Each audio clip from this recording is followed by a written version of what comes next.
From Obuasi in the Ashanti region, where small-scale miners went on rampage today, pulling down National Democratic Congress paraphernalia and vandalizing the Obuasi Municipal Chief Executive's office, essentially leaving a trail of destruction in their path. The reason for their anger? Well, they claim security personnel forcibly attempted to remove them from an Anglo-Gold Ashanti concession. Reports indicate they vandalized the constituency office and billboards of the NDC. We also understand that the Obuasi police have reportedly called in more men to deal with the situation. But let's get more details from Ohiming Teria, who's following this developing story. Good afternoon to you, Ohiming. Now, we understand that the miners have been burning ties and causing commotion in the area. What's the situation right there now? Yes, for now, calm has returned to Obuasi because of the intervention of the military and police calling for reinforcement from the regional police headquarters in Kumasi. So for now, I can say that calm has returned to Obuasi. But I must say that earlier on, the rampaging small-scale miners took the streets. They are numbering over 500. Some of them were wielding clubs and stones. They attacked the Obuasi Municipal Assembly office, especially with the Deputy Coordinating Director's office. They smashed window frames and also smashed the glasses of the reception to the assembly and some offices as well. I'm told that according to the police, beyond this, they also attacked the offices of both NDC and MPP in Obuasi East and Obuasi West constituency, where they destroyed parties on that area, including billboards belonging to parliamentary candidates vying for this year's election. So as we speak now, the streets have been taken over by both police and military. They are patrolling the streets, ensuring that everything is in order. When I spoke to ACP, Obuasi Yadom, the Obuasi Divisional Police Commander, he told me that for now they have been able to restore calm after several warning shots to disperse the illegal miners who at that time had converged at the entrance of the Obuasi Municipal Assembly, trying to force their way through, but they were restrained by the presence of the police and the military, however. And Ohiming, have there been any arrests or casualties from the violence in the area today?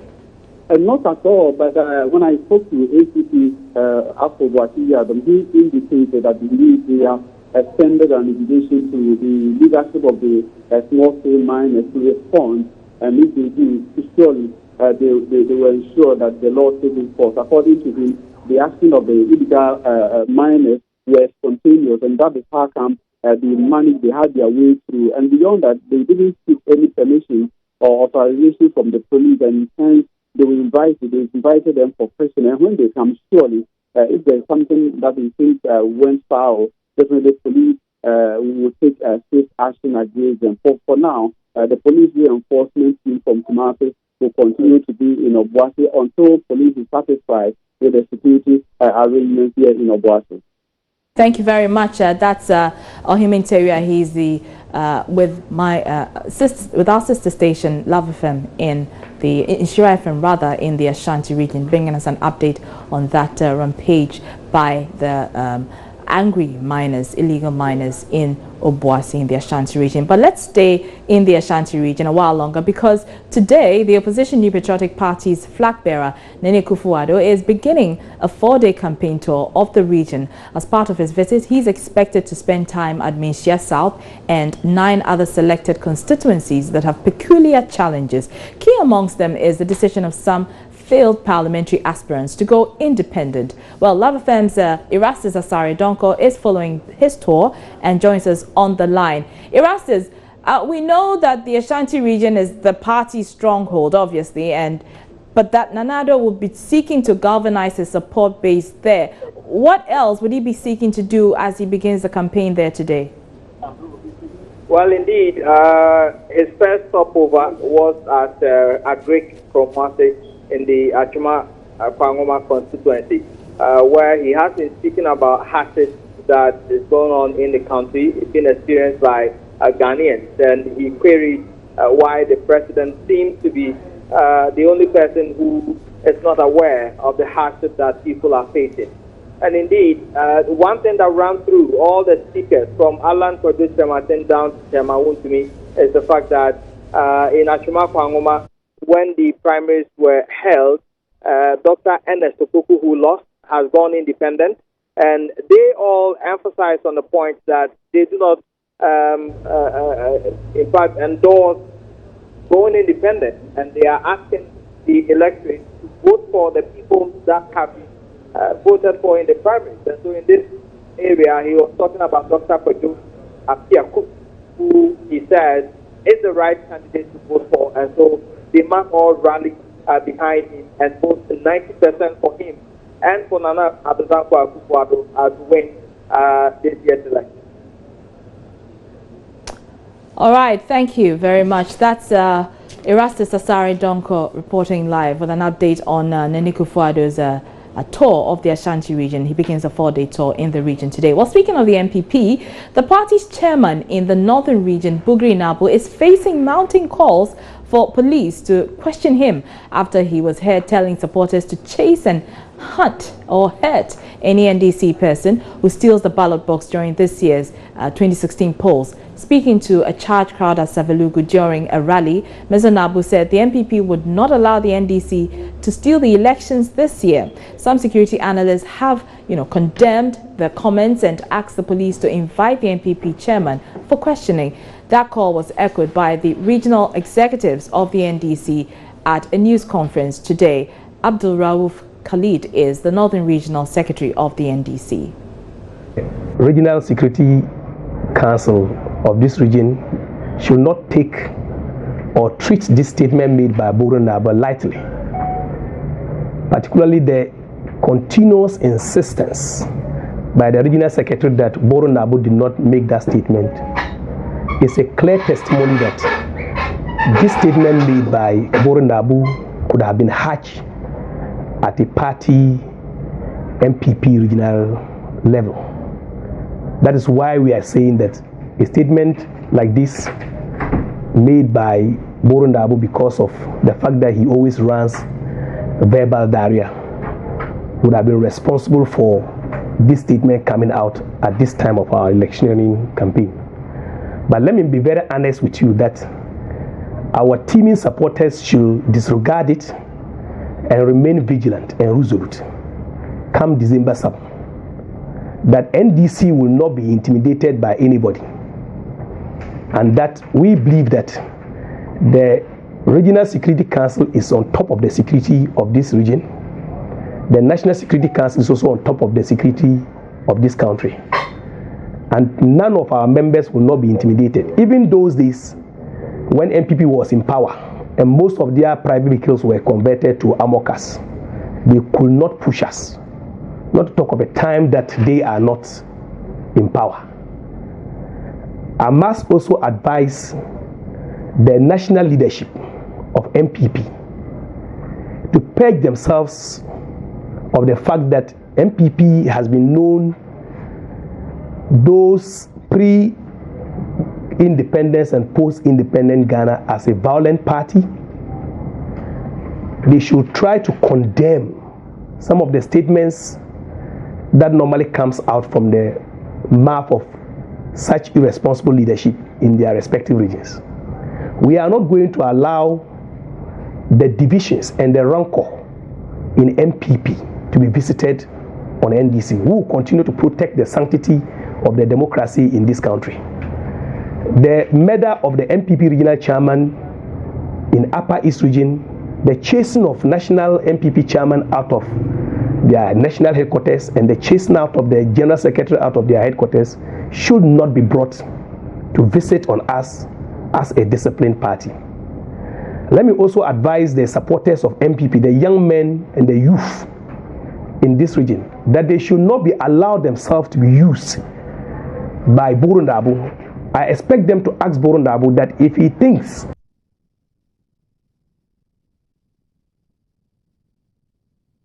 Let's stay a while longer with the NDC because, as you may know, the party's flag bearer, John Dramani Mahama, has pitched camp in its stronghold, the Volta region, as he continues with his 5-day tour there. Day 3 of his tour has taken him to Hohoi.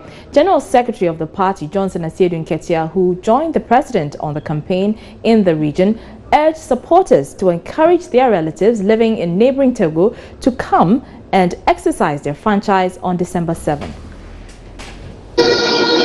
From Volta region, and you decide to stay anywhere else on the globe, you have the right to cross over to your hometown to register and to participate in selecting the government of this country.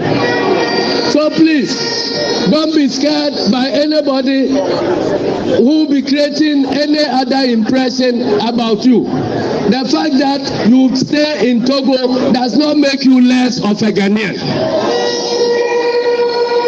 Why?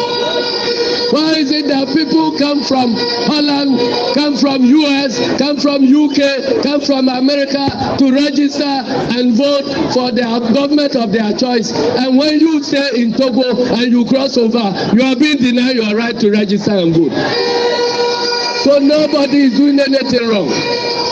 During registration and voting, we don't close Accra International Airport. And because of that, it will be unfair for anybody to suggest that during registration and voting, we should be closing our international borders. Those who suggested that our neighbors living in Togo and Benin needed to cast their vote, and for which reason they were suggesting ROPA.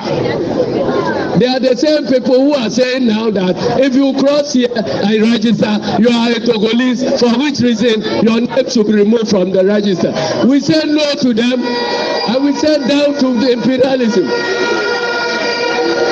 We are Ghanaians, and Ghanaians of the same status like any other Ghanaian born anywhere in this country. And we can choose to earn our living anywhere on the globe. That will not take our civic right of participating in selecting the government that should run our country.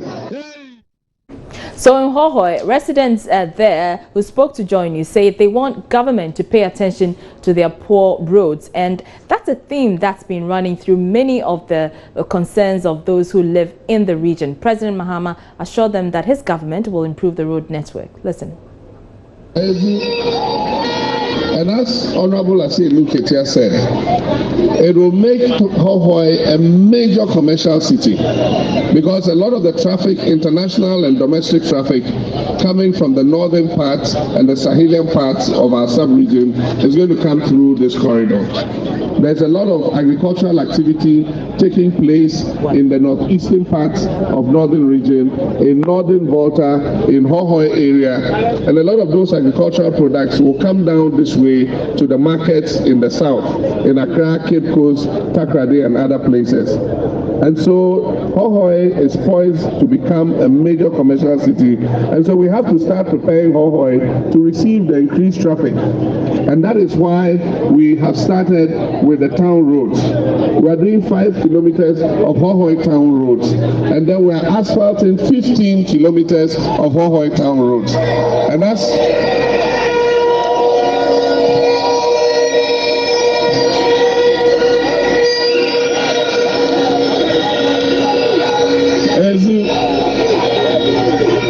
as you've been informed, the contract has been awarded to Messrs. First Sky Limited. They have brought their asphalt plant, they are assembling it, and I'm sure that in a matter of days, if not weeks, the asphalting of Hohoi town roads will begin. The eastern corridor stretches all the way from Kulungungu, and then it comes down to Nakwanduri. And then from Nakwanduri, it continues through Yendi, through Bimbila, and it comes to Damanko. Then from Damanko, it continues down to Kwasa and to Nkwanta. And then from Nkwanta, it goes on to Doripepesu, comes to Jasika, Kejebi, Hohoi, continues to Have, Esikuma, and then to Atimpoku, and then to Asitari, and then to Accra.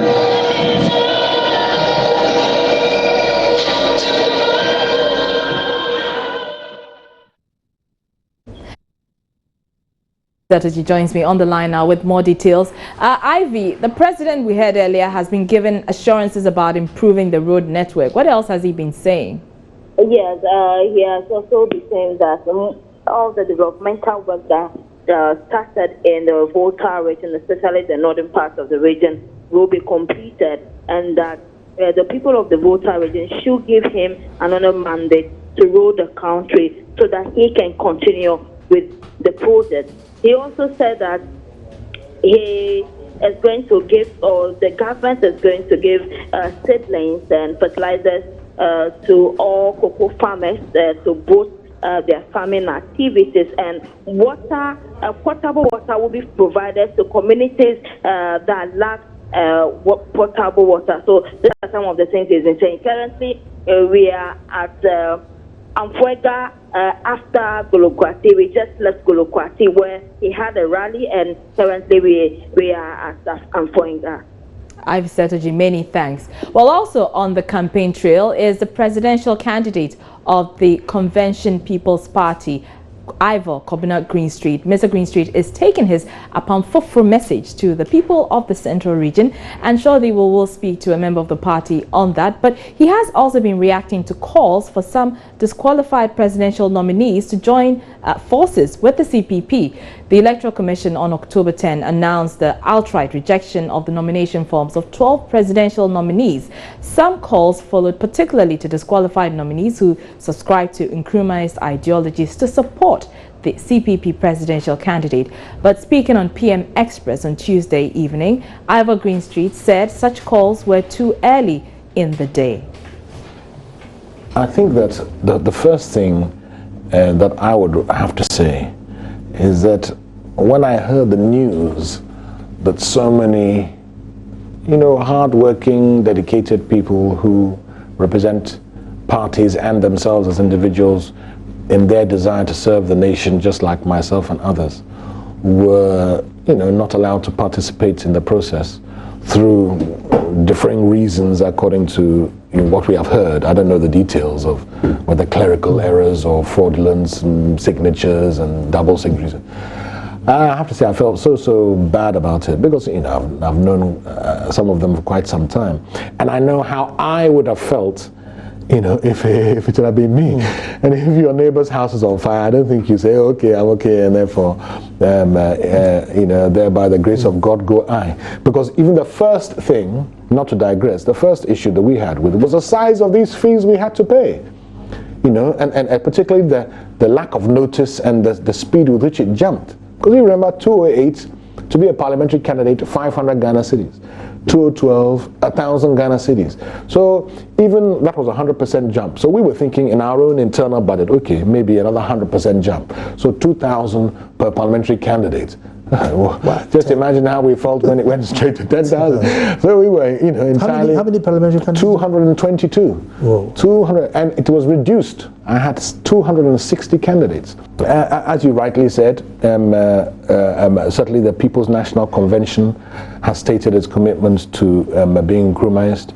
The PPP, led by Dr. Pakwesi Indom, who was formerly with us, I think they have been more clear to state that they are not Nkrumahist, but clearly they broke away. So there must be some parts of them that still have a connection with us.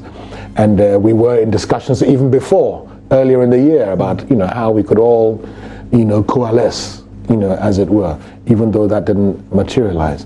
But in the current situation we find ourselves in, it is for me to even remotely consider or to say now that I would go to my father, Dr. Mahama, or Bernard Mona, or to my brother Henry Latte, or to Dr. Indum, or these.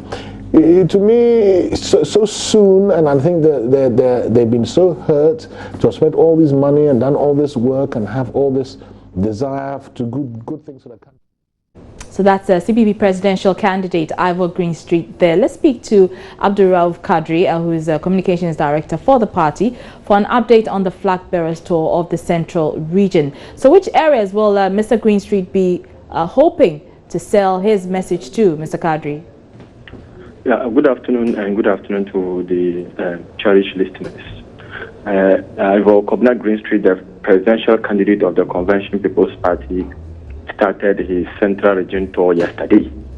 As I yesterday, we visited 4 communities, Gumwa East and West, Ewutu constituency, and then the rest. Today, we are heading towards Upper Dintra. We will do Upper Dintra East and West. And then, Araba, I can see confidently that in this tour that we have started in the Central Region, this is going to be the 3rd time that we are visiting the Central Region since Ivor became the flag bearer of the Convention People's Party. And I can safely see, without any fear, that the people of Central Region are receiving us with, so much joy. Everywhere we go, people actually take, a solace in our message. When we explain to them the specific projects and the programs that we have put in place to alleviate them from the forces of ignorance and poverty, the people buy into it. And so many people in our tour so far have expressed deep confidence in Ivor Kobna Green Street as somebody who can lead the process of, renewing a better society. So I think that the Apanfofro tour is catching up with communities, and then communities that we have visited so far have shown us so much, acceptance, and they have also bought very much into our message. All so right. On this basis, we are very confident and positive that the Convention People's Party is heading towards, achieving our objective for the 2016 election. Very well. Thank you very much. That's Abdul Rauf Kadri. He's the communications director for the Convention People's Party. Now it's time to go to voting school, because between now and election day, your election headquarters will be bringing you tidbits on all you need to know ahead of the polls. In our voter education segment today, we'll tell you how you can get an electoral officer at your polling station removed if you are not happy with them. The 2016 election, like any other poll, requires presiding officers and polling assistants. But if you have got any reason why any such person should not work as an electoral officer, there's a way to have your wish fulfilled. Watch.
So those are some tidbits to help guide you towards election day. Now, before we go, the mayor of Accra, Alfred Oku-Vanderpoy, is the talk of town as pictures of him braiding a lady's hair as well as preparing a popular local food banco in a bid to win votes go viral on social media. Mr. Vanderpoy is eyeing the Ablekuma South seat in the 2016 elections on the ticket of the ruling National Democratic Congress. Very creative. And on that note, we end Election Brief here on your Joy News channel on Multi TV. I'm Arba Kumsin. Francis Aban is up next with the polls. Good afternoon.